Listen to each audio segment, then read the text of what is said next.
우리 함께 축복하기를 원하고요. 오늘 하루 동안 비고 오고 오락가락하는 사이에 여러분 하루 동안 잘 지내셨는데 서로 축복하면서 인사하시고, 또 인사하시면서 여러분이 앉은 자리에서 한 두 칸 정도 앞으로 나와서 앉으시면 얼마나 좋을까, 이런 소망을 가져봅니다. 함께 찬양하겠습니다. 평화 하나님의 평강이 당신의 삶에 넘쳐나기를. 평화 하나님의 평강이 당신의 삶에 가득하기를 축복합니다. 우리 한번 서로에게 사랑과 환영의 박수 나누겠습니다. 아멘.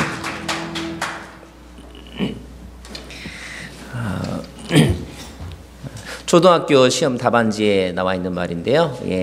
옆집 아주머니가 손에 뭘 들고 초인종을 눌렀습니다. 뭐라고 대답해야 될까요? 안 사요? 이렇게. 잘 이해를 못 하시는군요. 네. 자, 오늘 우리에게 주신 말씀은, 쓸데없는 얘기하지 말라고 하나님께서, 오늘 우리에게 주시는 말씀은 출애굽기 33장, 출애굽기 33장 13절 말씀, 출애굽기 33장 13절 말씀 한 절인데요. 저와 여러분 같이 한번 한 목소리로 읽기를 원합니다. 출애굽기 33장 13절입니다. 시작.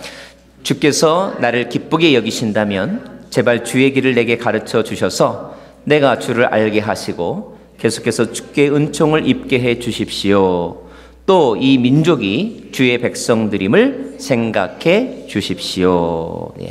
오늘 이 말씀 가지고 오늘 저녁 때 은혜를 나누기를 원하는데요. 오늘 하나님께서 또 스페셜 이벤트를 저에게 허락하셔서 우리 성가대 성기는 우리 소망자매 우리 아버님이 경상북도 양산, 여러분 양산은 통도사로 유명하지 않고요. 양산의 한생명교회로 유명한 도시입니다.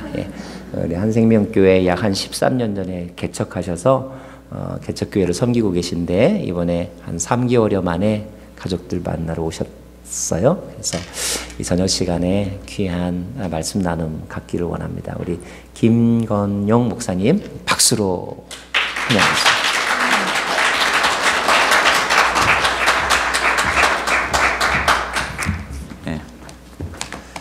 반갑습니다.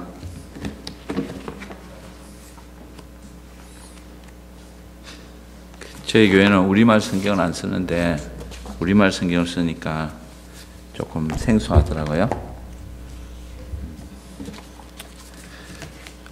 하나님의 얼굴을 구하는 삶에 대해서 오늘 말씀 전하려고 하는데요. 지금 오면서 보니까 이렇게 진눈깨비 또 뭐 한방눈 이렇게 이렇게 비슷하게 막 오더라고요. 그래, 아까 찬양할 때 뭐가 생각났냐면 우리 양산에는 이렇게 눈이 잘 안 옵니다. 안 오는데 몇십 년 만에 처음 눈이 한번 온 적이 있어요. 그래서 이제 교회 전체가 막 눈으로 쌓이고 그렇게 했던 데가 있었는데 우리 아이들이 그때 초등학생 조그마할 때였죠. 그래서 이제 그날 주일날인데 교회 오지 말라고 제가 연락을 했습니다. 그리고 이제 교회 봉고차로 이제 가정마다 가서 신방 예배를 했습니다. 그래서 눈 오는 주일날 모두 다 예배드리는 그런 주일을 제가 하고 또 가정마다 가서 사진 찍고 그렇게 기도해주고 그런 시간을 가졌습니다. 아까 찬양하면서 갑자기 그 생각이 나서 나누기를 좀 원했습니다. 저는 개척을 할 때 미국에서 이제 한국으로 가가지고 개척을 계획을 했는데 원래는 선교하려고 했는데 하나님께서 저에게 20살 때 선교 비전을 주셨어요. 그래서 그 이후로 계속 선교만 준비를 했습니다.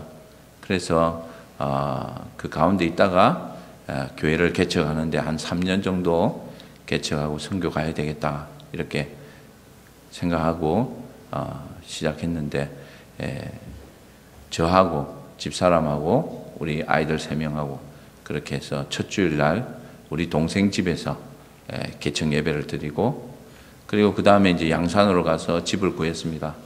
구하고 양산에서 집을 구하니까 그 주일은 이제 우리 가정만 예배를 드리게 되겠죠. 그러니까 우리 동생 부부가 그때 교회를 안 나왔는데 걱정이 돼가지고 우리 집에 왔어요. 그래서 이제 2가정, 그 다음에 우리 동생 부부 아이 3명, 우리 아이 3명, 그래서 주일학교 6명, 또 이제 우리 장년 이제 4명 이렇게 해서 예배를 드리게 됐습니다. 그러니까 아파트 응접실에서 그렇게 예배를 드리고 출발을 했습니다. 그렇게 했는데 지금 또 13년의 시간이 흘러가서 이제 잘 정리를 하고 제가 이제 다시 미국으로 와서 준비하려고 그렇게 생각하고 있습니다. 오늘 제가 전하려고 하는 말씀은 하나님의 얼굴을 구하는 삶인데 하나님의 얼굴을 구하는 삶이라는 것은 다른 말로 표현한다면 반대로 하나님의 얼굴이 아닌 손을 구하는 삶이 있습니다. 하나님의 손을 구하는 삶은 어떤 것이냐 하면은 하나님으로부터 오는 그 무엇을 구하는 것이죠. 파워를 구할 수도 있고요. 그 다음에 아픈 사람이 치유를 구할 수도 있고 또 문제가 있는 사람은 문제 해결을 구할 수도 있고 우리 신앙생활에서 문제가 해결된다든지 또 우리 신앙생활에서 어떤 여러 가지 것들이 해결된다든지 이러한 것들을 위해서 우리가 기도하고 또 하나님 응답을 받고 이런 것은 좋은 것입니다. 그렇지만 하나님이 우리의 목적이 되어야 되는데 하나님이 우리의 전부가 되어야 되는데 하나님으로부터 오는 어떤 것 이것이 우리의 중요한 그 아젠다가 되면 하나님의 손을 구하는 것이 되는 것입니다. 그런데 많은 경우에 우리가 신앙생활을 할 때에 하나님의 얼굴을 구하기보다는 하나님의 손을 구할 때가 많이 있습니다. 그래서 우리가 하나님의 얼굴을 구하는 것 이것이 굉장히 중요한 것이거든요. 그런데 하나님의 손을 구할 수가 있습니다. 하나님의 얼굴을 구하는 것과 하나님의 손을 구하는 것에는 차이점이 있습니다. 그 차이점의 가장 중요한 것이 무엇이냐면 임재입니다. 임재.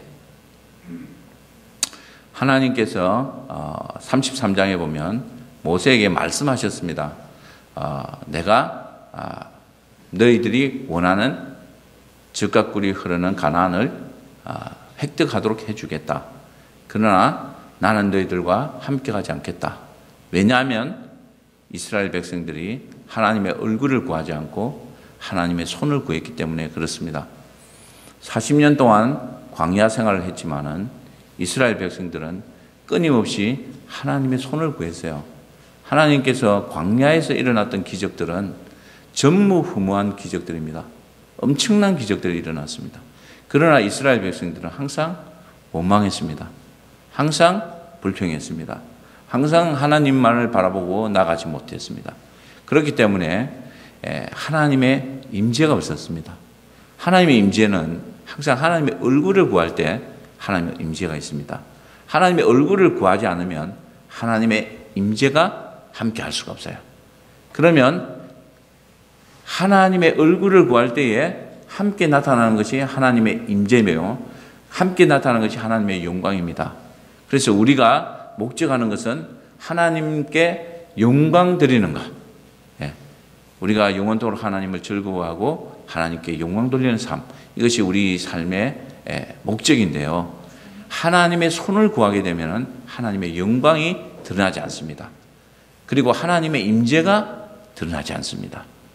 그래서 찬양을 할 때도 하나님의 얼굴을 구하는 찬양을 해야 됩니다.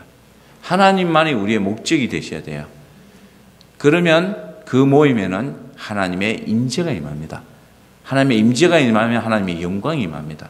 그 가운데에서 하나님의 치유가 임하든지 그 가운데서 하나님께서 어떤 것을 계획해 주시든지 하나님께서 그 가운데 어떤 해결점을 주시든지 이런 여러 가지 것들이 일어날 수가 있습니다. 그러나 하나님의 임재 말고 하나님의 손을 구하면 문제가 심각하게 되는 것입니다. 모세는 하나님의 임재가 함께하기를 원했습니다. 그래서 하나님 그냥 저만 이렇게 또 우리 백성들만 보내시지 말고 하나님의 임재가 함께해야 되겠습니다. 하나님의 영광이 함께해야 되겠습니다. 그렇게 하지 않는다면 차라리 가지 않겠습니다. 이렇게 고백했던 것입니다. 하나님께서 이렇게 표현하십니다. 이렇게 독수리 날개로 너희들을 내 품으로 이렇게 모아서, 제가 설교를 잘하고 있다는 증거가 되는 거죠. 모아서 이제 내게로 인도하겠다. 광야로 이 백성들을 이끄신 이유는 광야에서 백성들이 고통당하고 광야에서 우리가 인민생활이지 않습니까? 인민생활은 광야 생활과 같은데 저도 89년에 미국으로 왔었는데요. 그때 너무 힘들더라고요. 한 2년간은 광야 생활 같더라고요. 그리고 잊혀진 계절 속에서 제가 그런 표현을 썼는데 사람들로부터 잊혀지기 시작하더라고요. 1년이 되고 2년이 되고 3년이 되고 4년이 되면 한국에서 연락하던 사람들이 이제 점점 끊기기 시작하고 나중에 올해 5년 6년 되기 시작하면 거의 한국과 이렇게 단절되고 가족 외에는 거의 연락하는 사람이 없게 되는 그런 시간이 되죠. 그래서 잊혀진 계절 속에서 정말 요셉처럼 잊혀진 계절 속에 던져진 그런 삶을 우리가 살게 되는데 광야와 같이 하나님 우리를 이곳으로 보내신 이유는 독수리 날개로 너희를 업어 내게로 인도합니다. 그렇게 표현하셨어요. 그러니까 우리가 광야에서 생활하는 이유는 젖과 꿀이 흐르는 그 가나안 땅을 성취하는 게 목적이 아닙니다. 하나님 품으로 들어가는 게 목적입니다.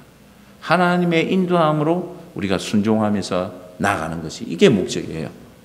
근데 많은 사람들이 우리가 신앙생활을 잘하고 하나님을 잘 섬기면 젖과 꿀이 흐르는 가나안으로 입성하게 되고 승리하는 삶을 살게 되고 이렇게 생각하게 되는 것이죠. 사실은 그게 아니고 예수님처럼 예수님이 뭐라고 말씀하셨습니까? 예수님이 나는 아무것도 스스로 하지 않는다. 그렇게 표현하셨습니다. 예수님은 하나님의 아들이고 그 본체가 되신 분이시지만 어떤 것 하나도 스스로 하시지 않았습니다. 그래서 예수님의 판단은 의롭다 이렇게 얘기하셨어요. 왜냐? 나는 내 스스로 판단하지 않는다. 하나님께서 판단하신 대로 판단한다.